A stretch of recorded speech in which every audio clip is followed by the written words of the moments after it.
નમસ્કાર. ધોરણ 3 વિષય પર્યાવરણ અને એકમ નંબર 24 જેનું નામ છે જીવનનું જાળું, જેના સ્વઅધ્યયન પોથી સોલ્યુશન માર્ગદર્શનમાં તમારું સ્વાગત છે. જોઈએ માર્ગદર્શન તો એમાં પ્રશ્ન નંબર 1 જેમાં કહેવામાં આવ્યું છે કે ચિત્રમાં બતાવેલા કેટલાક પ્રાણીઓ અને પક્ષીઓના જીવજંતુઓ એકબીજા સાથે જોડાયેલા છે.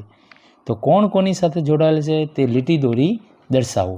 જોઈએ આપણે અહીંયા તો અહીંયા આપણે થોડુંક ચિત્રને નાનું કરીશું તો ખ્યાલ આવશે.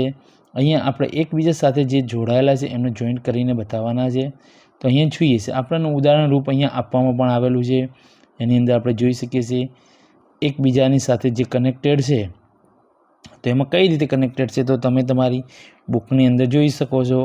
આ વિડીયો તમારા માર્ગદર્શન માટે બનાવવામાં આવેલો છે, તો માર્ગદર્શન માટે જ ઉપયોગ કરવો. અહીંયા જોઈએ આપણે પહેલું ખેડૂત. તો અહીંયા ખેડૂત આપણને એક આપેલો છે, બળદ સાથે જોઈન્ટ છે. અને બીજો કોની સાથે છે તો કે ભેંસ સાથે છે. એવી જ રીતે આપણે જોવું હોય તો બીજા નંબરની અંદર આપણે જોઈ શકીએ કે ભાઈ હાથી છે એ જંગલ સાથે જોડાયેલો છે. અને એવી જ રીતે ઊંટ પણ અહીંયા જંગલ સાથે જોડાયેલ પ્રાણી છે. ત્યાર પછી અહીંયા કીટકની વાત કરવામાં આવી છે, તો એ કીટકની પણ આપણે લઈ શકીએ છીએ. અહીંયા આપણને નાગ આપેલો છે, તો નાગ પણ અહીંયા જોડાયેલો છે. તો આવી રીતે જે પ્રાણી અને પક્ષી જીવજંતુ એકબીજા સાથે જોડાયેલા છે, એકબીજા સાથે જોડવાના છે. બરાબર. હવે આગળ જોઈએ આપણે આ રીતે જોઈન્ટ કર્યા ત્યારબાદ આગળની પ્રશ્ન નંબર 2. પ્રશ્ન નંબર 2ની અંદર વાત કરીએ તો કીધું છે કે આપેલા વિકલ્પોના સાચો વિકલ્પ પસંદ કરી ખાનામાં લખો. તો નંબર 1 છે એની અંદર કીધું છે કે ખેતરમાં પાકને કોણ નુકસાન પહોંચાડે છે તો કહી શકાય આપેલા તમામ. નંબર 2 તો કે ભાઈ ખેતીના પાકને કોણ ઉપયોગી છે તો અળસિયું. એવી જ રીતે જોઈએ નંબર 3 તો કે ઘરોડી ઉપયોગી છે તે વિશે બે મિત્રો વાતો કરે છે, તેમને કઈ વાત તમને સાચી લાગી તો એમાં કહી શકાય કે જીવજંતુઓને ખાઈ ઘર સ્વચ્છ રાખે છે. નીચેનામાંથી ગાય, કીડી, માણસ, સિંહ અને હાથી પૈકી બધાને શું ઉપયોગી છે તો કહી શકાય સૂર્ય. નીચેના પૈકી ઘર બનાવવા શાનો ઉપયોગ થયો હશે આપેલા તમામ. પ્રશ્ન નંબર 3. પ્રશ્ન નંબર 3ની અંદર કીધું છે કે પ્રશ્નોના જવાબ લખો. હવે પ્રશ્નોના જવાબ લખવાના હોય તો નીચે જોઈએ આપણે પ્રશ્ન નંબર 1. તમારું ઘર બનાવવામાં કઈ કઈ કુદરતી વસ્તુઓ વપરાય છે? મારું ઘર બનાવવા લાકડું, રેતી, લોખંડ, પાણી વગેરે કુદરતી વસ્તુઓ વપરાય છે. તમે આ નમૂના રૂપ છે, તમે તમારા ઘરમાં જે જે વપરાયું લખી શકો છો. નંબર 2 આપણને કયા કયા પ્રાણીઓ ઉપયોગી છે? આપણને ગાય, ભેંસ, ઘેટાં, બકરા, બળદ, કૂતરા, ઘોડા વગેરે જેવા પ્રાણીઓ ઉપયોગી છે. નંબર 3 પાણી કઈ કઈ જગ્યાએથી મળે છે?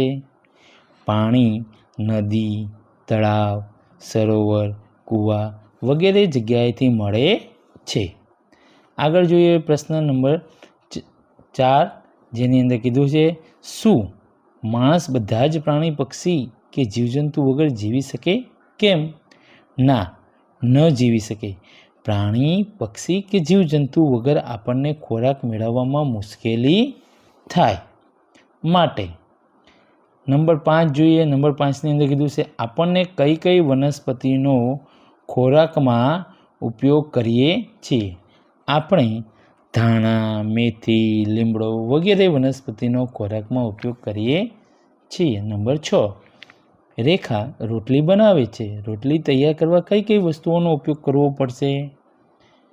રોટલી બનાવવા માટે લોટ, પાણી, વાસણ, પાટલી, વેલણ, ચૂલો, તાવડી વગેરેની જરૂર પડે છે. તમે આના સિવાય તમે જે જે જોયું એ પણ લખી શકો છો. માણસ અને પ્રાણી ખોરાકમાં ઉપયોગ કરતા હોય તેવા અનાજના નામ લખો. મકાઈ, બાજરી, જુવાર, ઘઉં વગેરે અનાજનો ઉપયોગ માણસ અને પ્રાણી બંને કરે છે. નંબર 8 પાલતુ પક્ષીઓના નામ લખો. પાલતુ પક્ષીઓમાં પોપટ, ચકલી, કબૂતર, મોર, કૂકડો, મરઘી વગેરે પાલતુ પક્ષીઓ છે. પ્રશ્ન 4 કીધું છે કે કાવ્ય મેળામાંથી પોચનનું રમકડું લઈ આવી અને રમત રમતા તેને કેટલાક જીવજંતુ પકડ્યા. જોઈને પછી છોડી પણ દીધા. શું તમે કહી શકો તેમાંથી કોણ કોણ ઘરની વસ્તુઓ બગાડી શકે?